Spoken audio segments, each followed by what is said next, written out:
Mi hermana me exigió pagar su boda porque tú ganas más y estás soltera. Me negué, pero mi madre dijo, no rompas a la familia por dinero.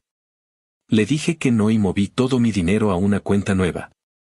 El día de la boda, cancelaron por falta de pago. Cuando me llamaron, respondí, no rompí la familia, ustedes rompieron con su codicia. Hace unos meses tuve una de esas conversaciones que te cambian la forma en la que ves a tu familia. No fue una pelea, ni un malentendido, fue simplemente el momento en que me di cuenta de que mi madre y mi hermana no me ven como una persona, sino como un cajero automático con piernas. Mi hermana menor, que siempre fue la consentida, se va a casar. Ella tiene 28 años y vive todavía en casa de mis padres. Su novio es un tipo que trabaja medio tiempo en una tienda de deportes, y según lo que entiendo, no gana mucho. Yo tengo 32, vivo sola en un departamento pequeño en Austin, trabajo en tecnología y, la verdad, me va bien. No soy rica ni nada, pero me alcanza para vivir tranquila, pagar mis cosas y ahorrar un poco. Una noche, mi hermana me llamó por FaceTime. Se veía muy emocionada, y pensé que era para enseñarme el vestido o algo del estilo.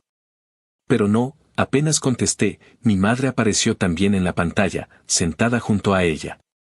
Las dos tenían esa sonrisa rara, como cuando sabes que algo viene mal. Mi madre fue directa al grano. Me dijo que habían estado hablando y que habían decidido que lo más justo era que yo pagara la boda. Así, sin rodeos, como si fuera lo más normal del mundo. Yo me reí pensando que era una broma, pero mi hermana me miró muy seria y me dijo que no era una petición, sino algo que esperaban de mí, porque tú ganas más y no tienes responsabilidades, es lo justo. Recuerdo que me quedé en silencio unos segundos. No sabía si estaba en una cámara oculta o si de verdad estaban diciendo eso en serio. Cuando les pregunté si estaban escuchando lo absurdo que sonaba, mi madre me soltó que no debía ser tan egoísta, que una boda es un evento familiar y que como la hija con más recursos, era mi deber contribuir. Y cuando le dije que una cosa era ayudar y otra pagar todo, se enojó y me dijo, no rompas a la familia por dinero, hija. En ese momento sentí una mezcla de rabia y tristeza. No podía creer que mi propia madre me estuviera manipulando con ese discurso barato. Les pregunté cuánto costaría todo, solo por curiosidad, y mi hermana, como si estuviera hablando del precio de una pizza, me dijo que ya habían visto todo con un organizador y que saldría en unos $18,000. Dijo que si lo pensaba bien, no era tanto, que tú ganas eso en un par de meses y ni tienes hijos. Ahí fue cuando me hirvió la sangre. Les dije que no iba a pagar nada, que si querían una boda grande podían hacerlo, pero que lo hicieran con su propio dinero. Mi madre se levantó y dijo algo como ya sabía que ibas a reaccionar así, siempre tan fría, tan desconectada de la familia, y colgó la llamada. Esa noche no pude dormir.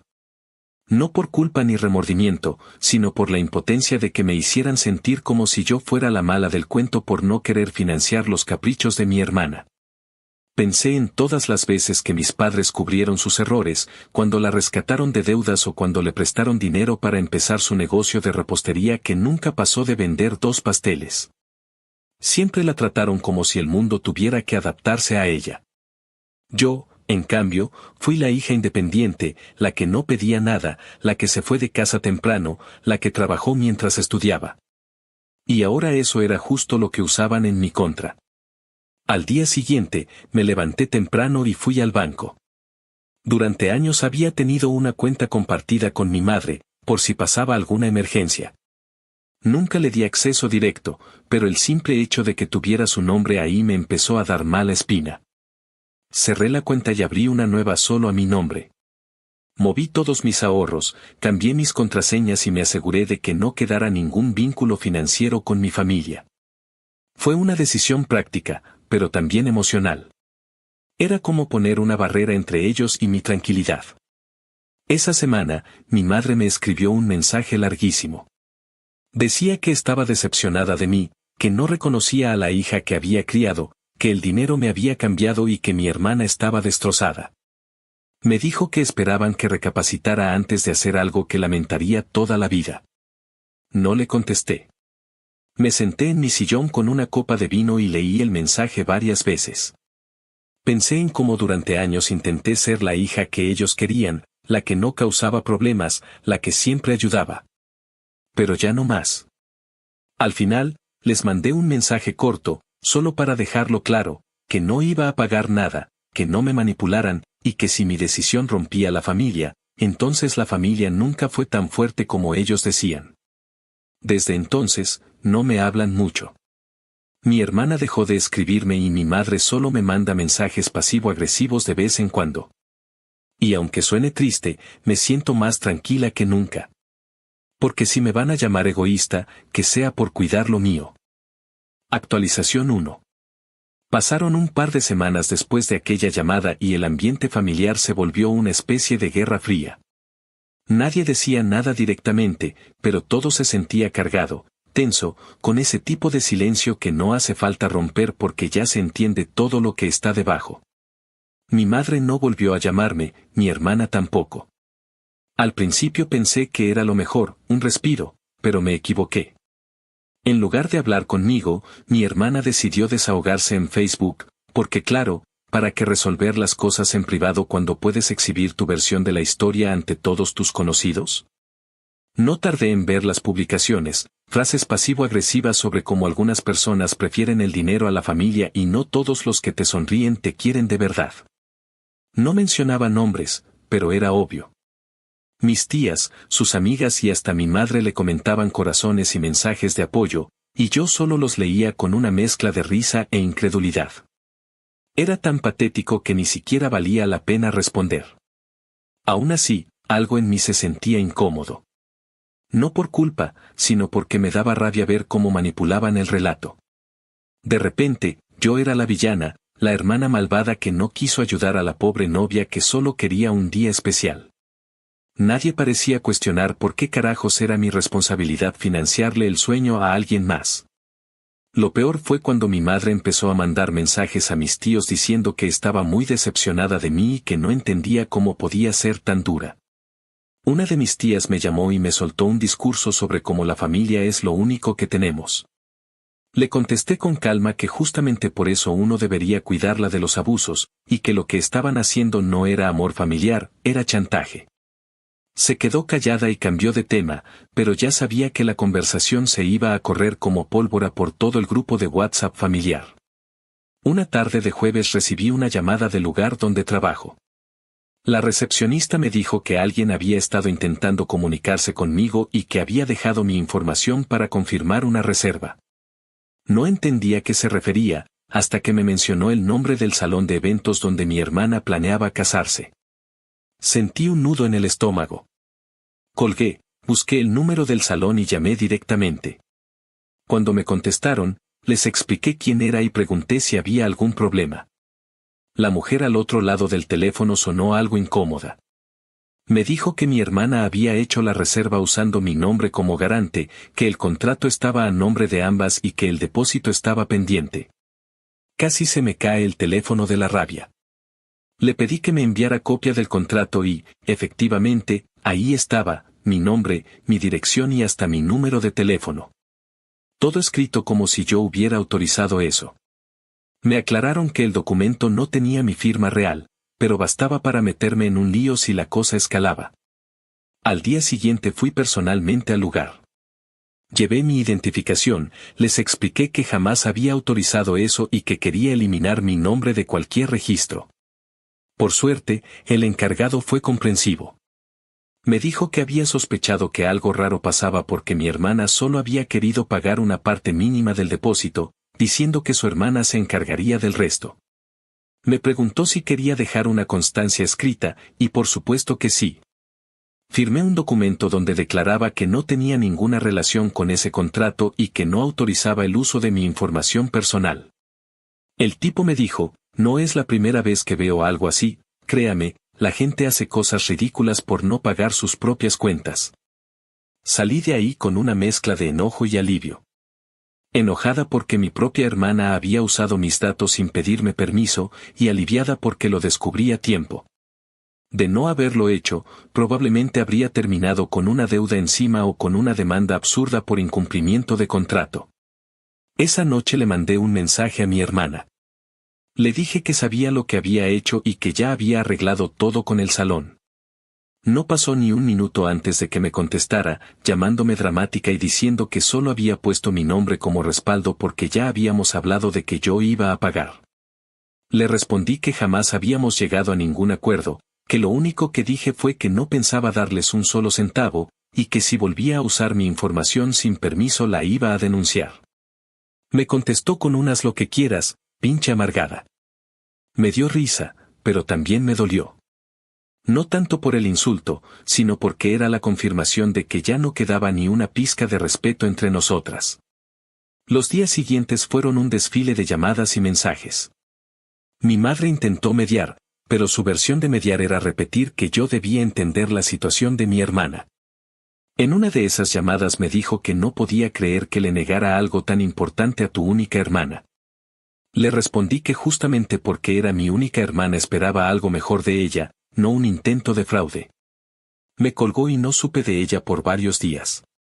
Cuando finalmente me volvió a escribir, fue solo para decirme que estaba muy triste por cómo estaba manejando todo, y que las familias no deberían tratarse como enemigos. Me dio ganas de escribirle que los enemigos no te falsifican datos personales, pero me contuve. Lo más absurdo fue que, a pesar de todo el drama, seguían planeando la boda como si nada. En las redes sociales mi hermana presumía flores, pastel, anillos, como si todo estuviera pagado. Cada publicación era una especie de actuación, un intento por mantener la ilusión. Me parecía tan triste ver cómo prefería fingir antes que admitir que no tenía cómo costear lo que quería. La gente le comentaba lo hermosa que iba a ser su boda, y yo solo pensaba en cómo el castillo de mentiras que estaba construyendo iba a derrumbarse tarde o temprano. En el trabajo empecé a evitar revisar mis redes.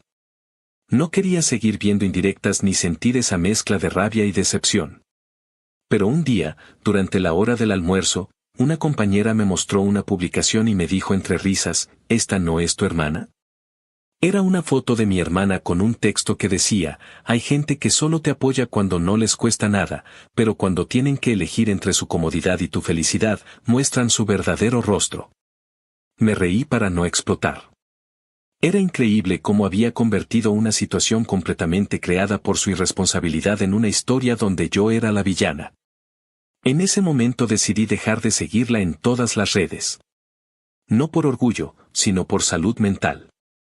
Con el paso de los días me di cuenta de que no era solo el dinero lo que me molestaba, sino el nivel de manipulación emocional al que estaban dispuestas a llegar. No era la primera vez que mi madre y mi hermana hacían equipo para conseguir lo que querían, pero esta vez habían cruzado una línea que ya no podía ignorar. Habían usado mi información sin permiso, me habían expuesto públicamente y todavía querían que me sintiera culpable por no ceder. Esa fue la primera vez en años que realmente me distancié. Dejé de responder llamadas, dejé de visitar a mis padres los fines de semana y me dediqué a mi vida. Me enfoqué en mi trabajo, salí más con mis amigos, empecé a ir al gimnasio, y poco a poco sentí como la paz regresaba a mi rutina. Aún así, cada vez que pensaba en todo el asunto, me quedaba ese sabor amargo. No por el dinero, sino porque entendí que para ellas yo nunca fui familia, solo una opción de financiamiento. Y eso duele más que cualquier factura. Cuando miro hacia atrás, me doy cuenta de que ese fue el verdadero punto de quiebre. No fue la llamada, ni las publicaciones, ni siquiera el uso de mi nombre sin permiso. Fue ese momento en que entendí que mi madre y mi hermana ya no eran personas con las que podía razonar.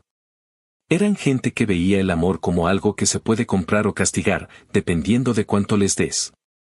Y en ese instante supe que, por mucho que doliera, iba a tener que empezar a verlas desde lejos. Actualización 2. Habían pasado alrededor de 4 semanas desde el último desastre con el contrato del salón, y yo pensaba que las cosas se estaban calmando. No había recibido mensajes nuevos ni llamadas raras, y por un momento ingenuo creí que tal vez habían entendido que no iba a cambiar de opinión. Pero claro, en mi familia nada se deja morir tan fácil.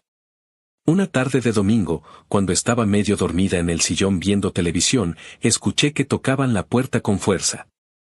Pensé que era un repartidor, pero cuando abrí me encontré con mi madre, mi hermana y su novio parados en la entrada, con esa cara de gente que viene a hablar pero en realidad viene a exigir.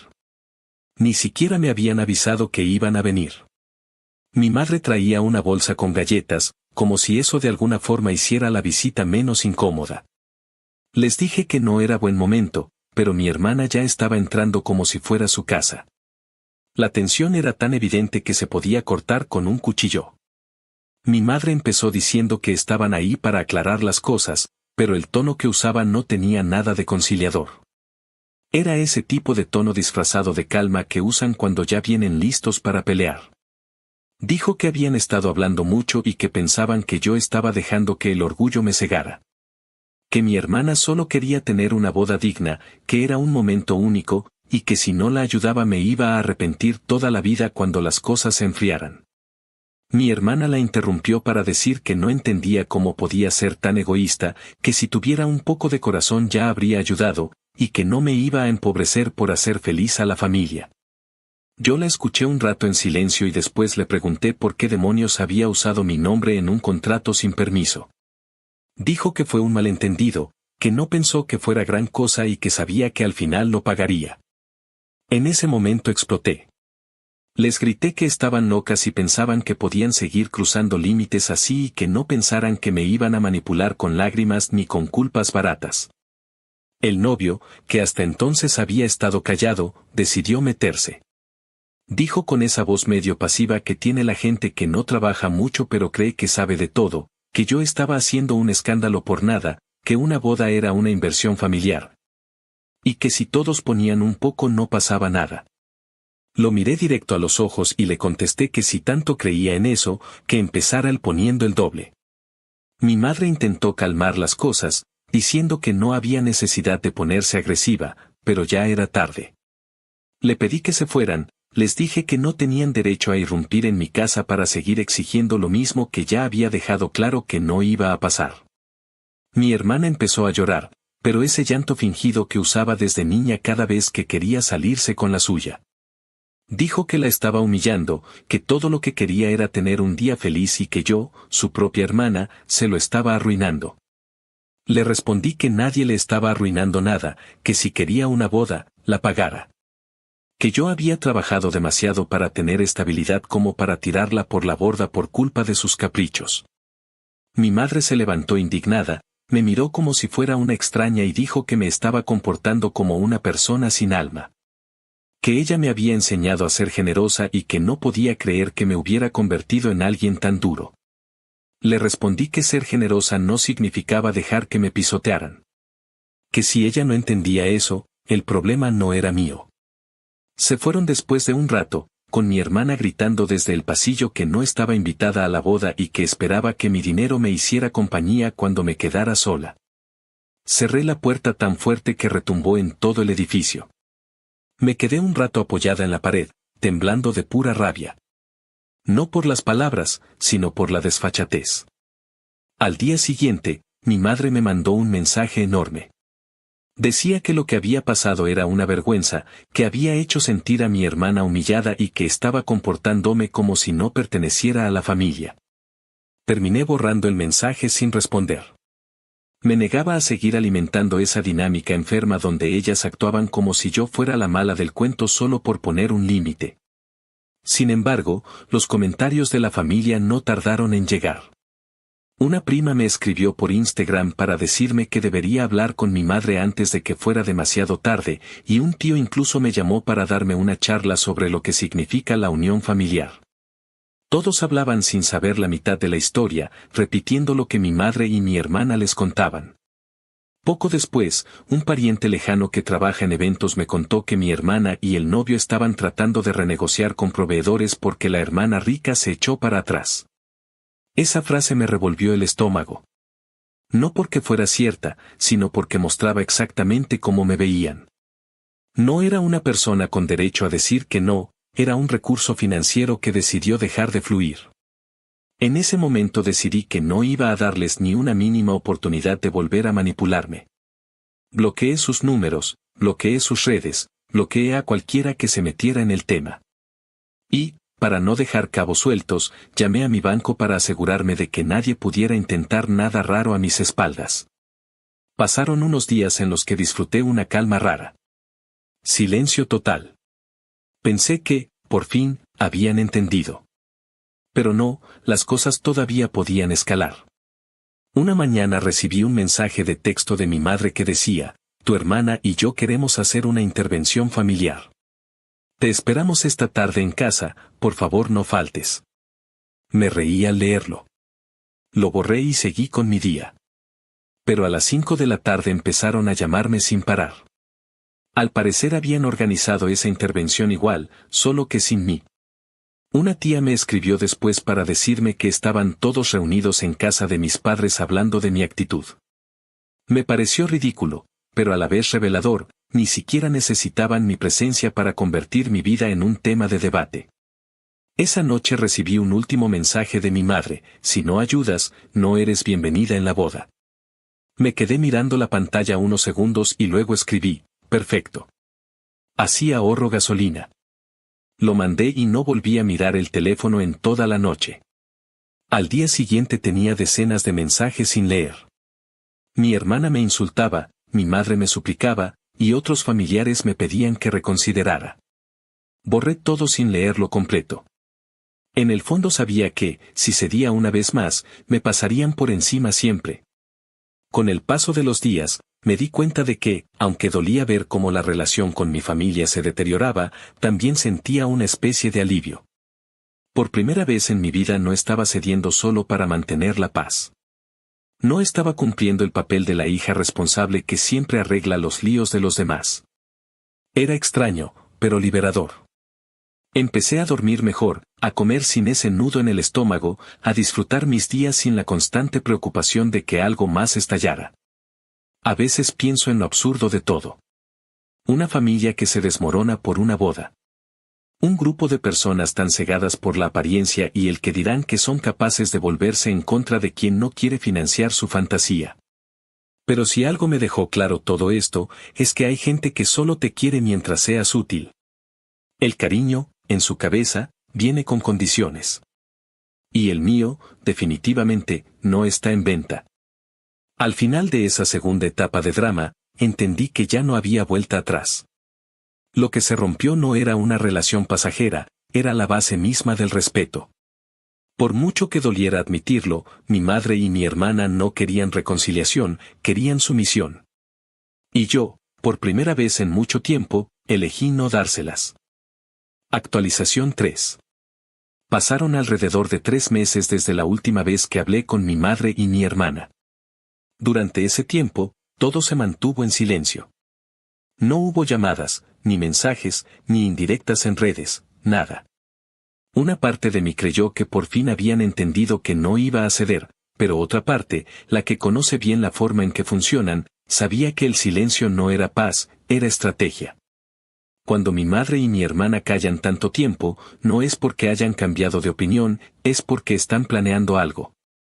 Y, por desgracia, tenía razón. Todo empezó a desmoronarse otra vez una semana antes de la boda. Me enteré de que la fecha seguía en pie por un primo que me escribió para preguntarme si al final iba a ir. Me sorprendió que todavía pensaran que estaría invitada, pero me dijo que había visto las publicaciones de mi hermana en Instagram y que parecía que todo estaba pagado y listo. Entré a mirar, aunque ya no la seguía, y efectivamente su perfil era una colección de fotos y videos, flores, el vestido, el pastel, los arreglos, el salón. Todo se veía perfectamente organizado, como si nada hubiera pasado. En los comentarios la gente le decía que se veía hermosa, que sería un día inolvidable. Me quedé mirándolo con una mezcla de curiosidad y escepticismo, porque sabía que no tenía cómo costearlo. Algo no cuadraba, pero no tenía ganas de averiguar más. Hasta que lo tuve que hacer. Unos días después, uno de mis primos, el mismo que me había avisado de las publicaciones, me llamó por teléfono. Sonaba incómodo, casi avergonzado. Me contó que había ido al ensayo de la boda y que escuchó a unos proveedores discutir con mi madre afuera del salón. Decían que no habían recibido ni un solo pago completo, que solo tenían promesas y depósitos mínimos. Según él, La discusión se puso tensa y uno de los empleados del lugar mencionó que si no se liquidaba antes del fin de semana, el evento sería cancelado. Cuando me lo dijo, sentí que todo encajaba, las fotos, las publicaciones, el silencio. Estaban fingiendo que todo estaba perfecto mientras esperaban que yo, en el último minuto, apareciera como su salvación. Esa misma tarde, sin pensarlo mucho, revisé mi correo y encontré un aviso del banco que me dejó helada.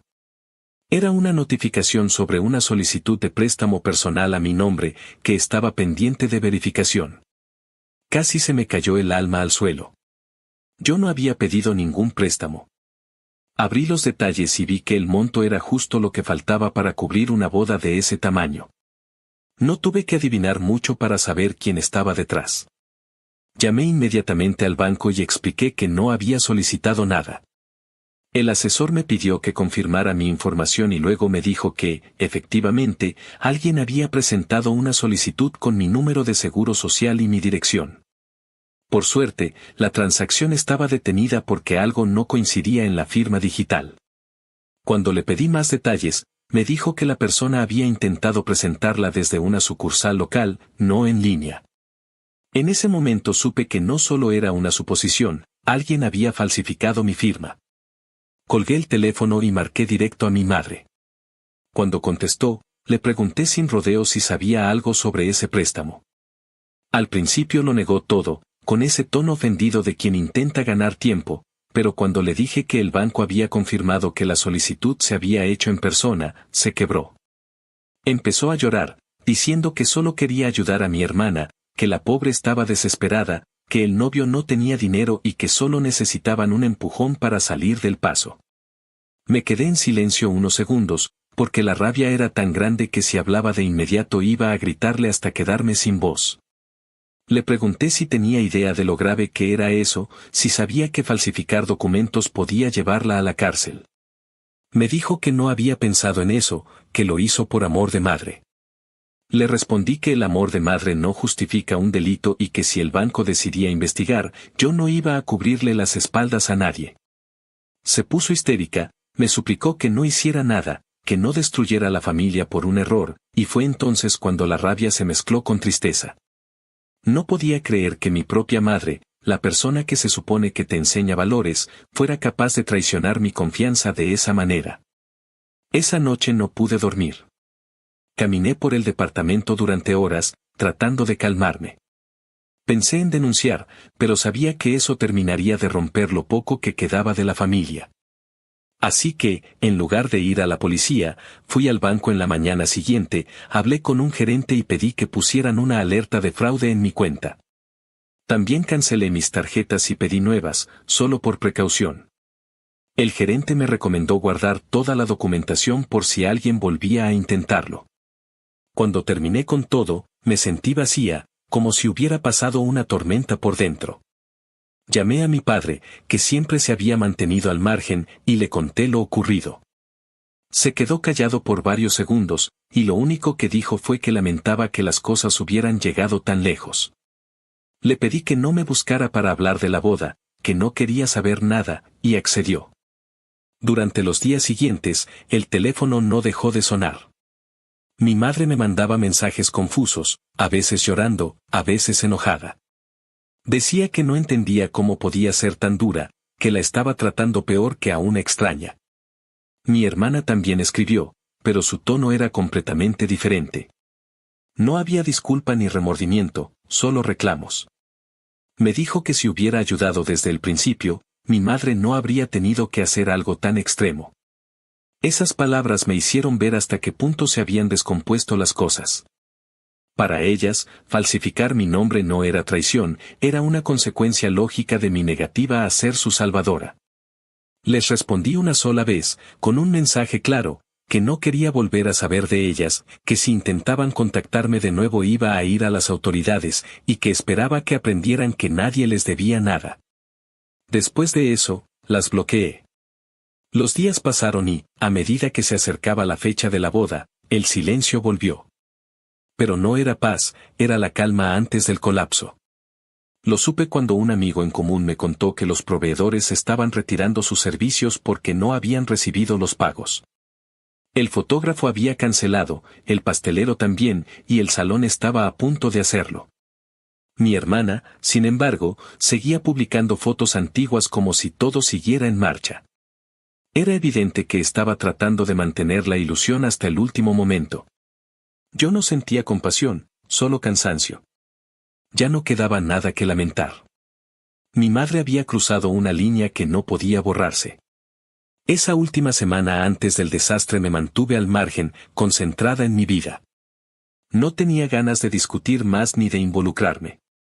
Pero no podía evitar pensar en lo rápido que una familia puede romperse cuando el dinero se mezcla con orgullo. Antes de todo esto, habría jurado que, a pesar de los problemas, mi madre nunca haría algo tan bajo. Y sin embargo, ahí estaba, dispuesta a cometer un delito para sostener una mentira. No me quedaba más remedio que aceptarlo. Hay personas que prefieren perderte antes que aceptar que se equivocaron. Y ese fue exactamente el caso. A esas alturas, lo único que quería era que la boda terminara, que pasara la fecha y que, con suerte, el drama se apagara. Pero no tenía idea de que lo peor todavía estaba por venir. Lo que ocurrió el día de la boda superó todo lo que había imaginado, y si algo me quedó claro después de eso, fue que cuando la gente construye su vida sobre la mentira, tarde o temprano todo se derrumba frente a todos. Actualización 4. El día de la boda llegó mucho más rápido de lo que imaginé.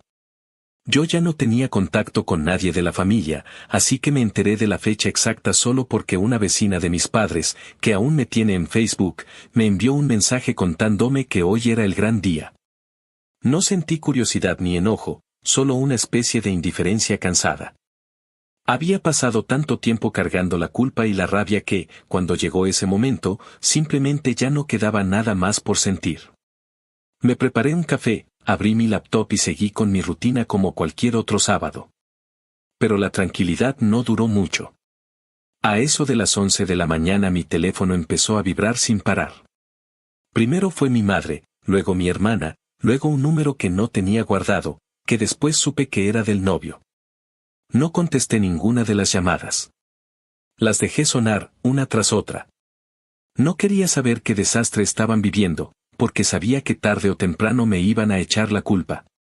Después de tantos meses viendo cómo construían esa mentira, no me quedaba duda de que algo se iba a salir de control, y no pensaba ser yo quien los rescatara. Me fui al gimnasio, dejé el teléfono en modo avión y traté de despejarme. Cuando volví, tenía más de 30 llamadas perdidas y un montón de mensajes de voz. Escuché el primero por pura curiosidad. Era mi madre llorando, con la voz entrecortada, diciendo que todo se había arruinado, que la boda no podía seguir, que por favor la llamara. El siguiente era mi hermana gritando, diciendo que yo era una maldita, que había destruido el día más importante de su vida. En ese momento entendí que, efectivamente, el desastre que venía viendo a lo lejos había explotado. Me serví un vaso de agua, me senté en el sillón y respiré hondo antes de revisar los mensajes de texto. La mayoría eran insultos y acusaciones. Decían que el salón había cancelado el evento por falta de pago y que los proveedores se habían retirado porque no habían recibido el dinero prometido. También mencionaban que mi madre había intentado negociar con el dueño del lugar, asegurándole que su hija se haría cargo de todo más tarde, lo cual, por supuesto, era mentira.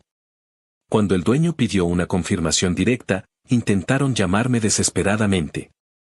Y como no respondí, el salón cerró las puertas.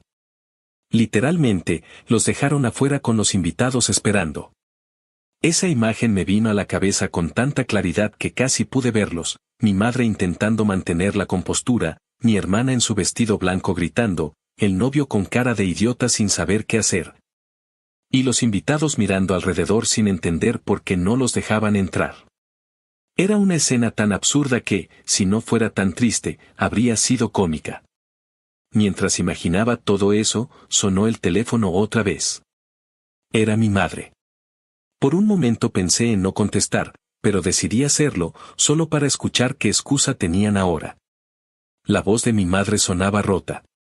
Dijo que el dueño del salón se había negado a abrirle sin el pago completo y que habían perdido todo, la decoración, la comida, el fotógrafo. Me preguntó si de verdad no podía hacer un esfuerzo de última hora para salvar el día. Le respondí con calma, pero con una frialdad que ni yo sabía que tenía. Le dije que no era mi problema, que habían tenido meses para arreglarlo, que no era responsable de sus mentiras ni de su falta de planeación. Ella empezó a llorar más fuerte, diciendo que no podía creer que fuera capaz de ver a su familia sufrir de esa manera. Fue entonces cuando lo dije, sin gritar, sin alterarme, solo con cansancio: no rompí la familia, ustedes la rompieron con su codicia. Se hizo un silencio largo. Escuché cómo respiraba, y después simplemente colgó. Dejé el teléfono a un lado y me quedé sentada en silencio. No sentí satisfacción ni venganza, solo una especie de paz extraña. Era el final inevitable de una historia que se había podrido desde mucho antes. Todo lo que había intentado evitar con mis límites había terminado pasando de todos modos, solo que ahora sin arrastrarme a mí en el proceso. A lo largo del día me llegaron más mensajes, algunos de familiares lejanos que me reclamaban cómo podía hacerle eso a mi propia sangre, como si yo hubiera sido la que arruinó la boda. Cuando en realidad lo único que había hecho era no pagarla. Los borré sin leerlos completos.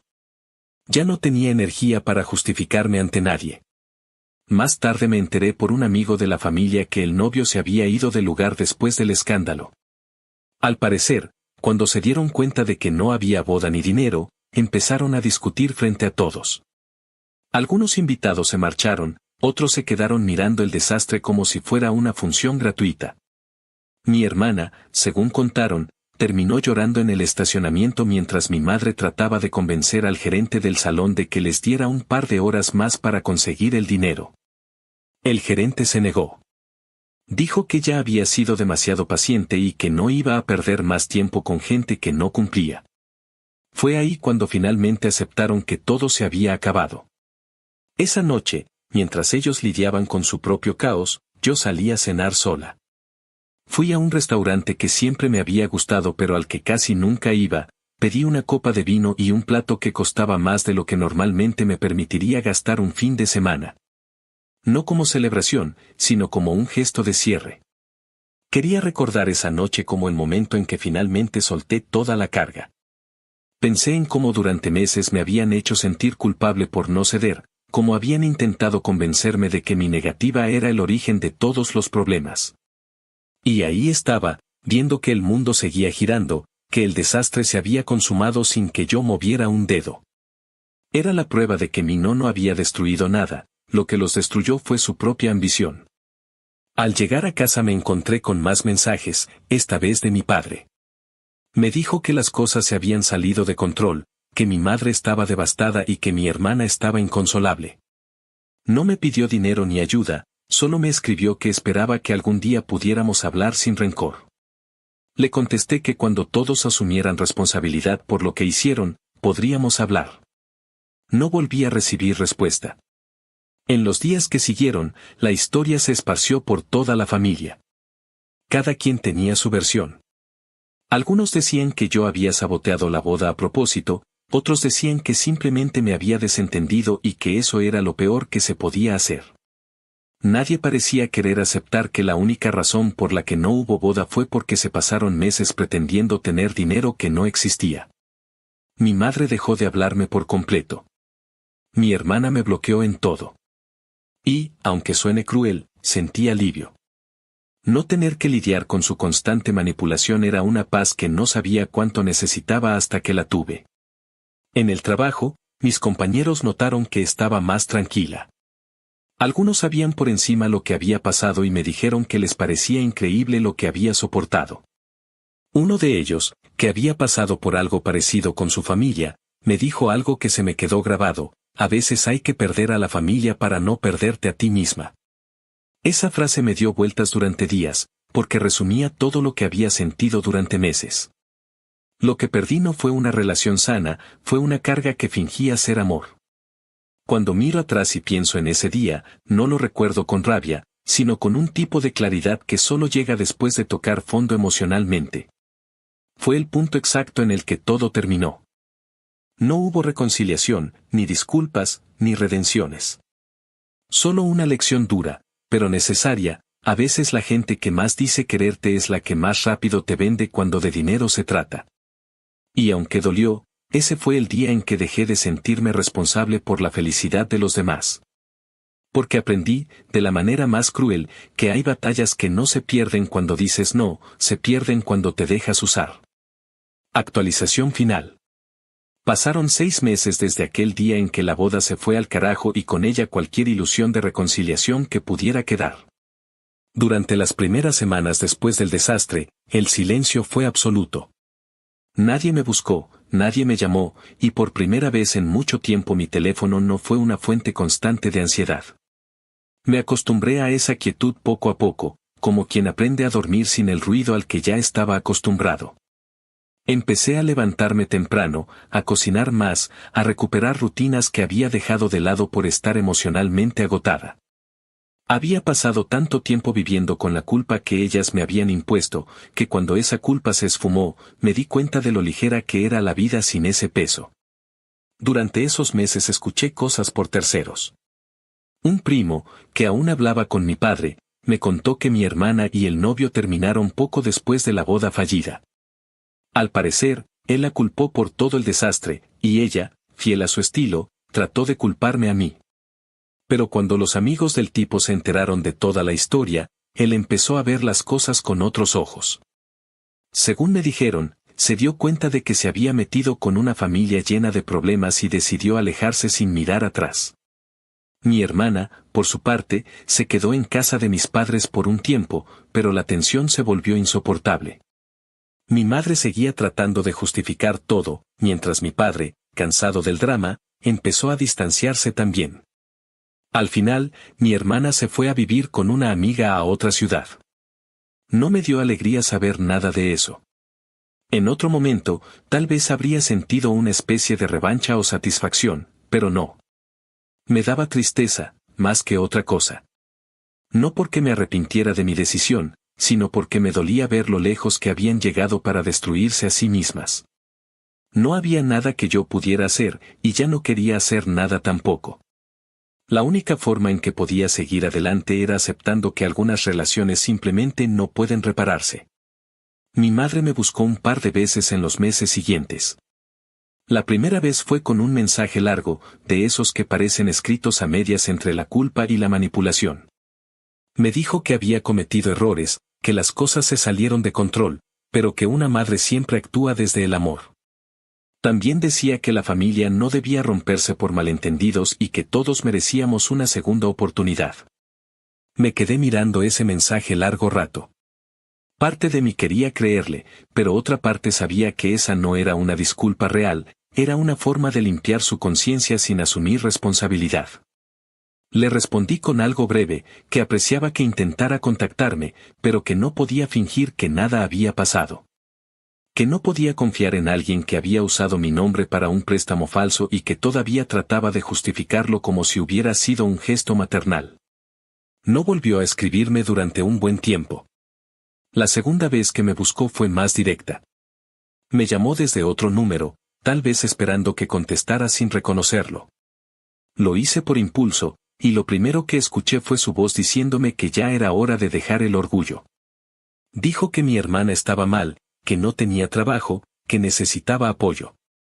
Me mantuve en silencio, escuchándola repetir las mismas frases de siempre, las mismas que usó cuando trató de convencerme de pagar la boda. Cuando terminó, solo le dije que esperaba que algún día entendiera que no se puede pedir amor mientras se pasa por encima de la gente. Colgó sin decir adiós, y supe que ese sería probablemente el último intento. Con el tiempo, la rabia se fue disolviendo. No porque las cosas mejoraran, sino porque finalmente dejé de esperar que lo hicieran.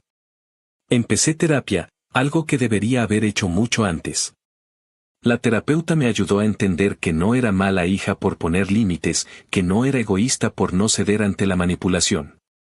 Me di cuenta de que llevaba años sosteniendo una dinámica en la que mi valor estaba atado a lo que podía ofrecer o resolver para los demás. Aprendí que decir no te convierte en el problema, solo expone quienes se beneficiaban de tu silencio. Poco a poco fui recuperando espacios que no sabía que había perdido.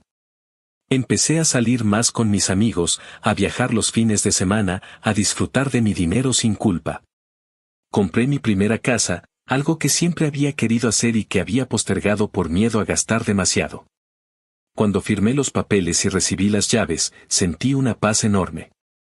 No por el logro en sí, sino por lo que significaba. Era mío, completamente mío, sin que nadie me hiciera sentir que debía compartirlo o justificarlo. Ese lugar se volvió mi refugio. A veces, cuando llego del trabajo y me siento en el sillón de mi sala, pienso en todo lo que pasó y me parece tan lejano, casi irreal. Hubo un tiempo en que todo mi mundo giraba alrededor de la aprobación de mi familia. Hoy, ese mundo ya no existe, y no lo extraño. A veces me llegan noticias esporádicas. Mi padre me escribe de vez en cuando, de forma sencilla, sin mencionar el pasado. Me manda mensajes cortos, preguntando cómo estoy o contándome que la casa se ve más vacía sin tanto ruido. Nunca hablamos del tema, pero creo que ambos sabemos que no hace falta.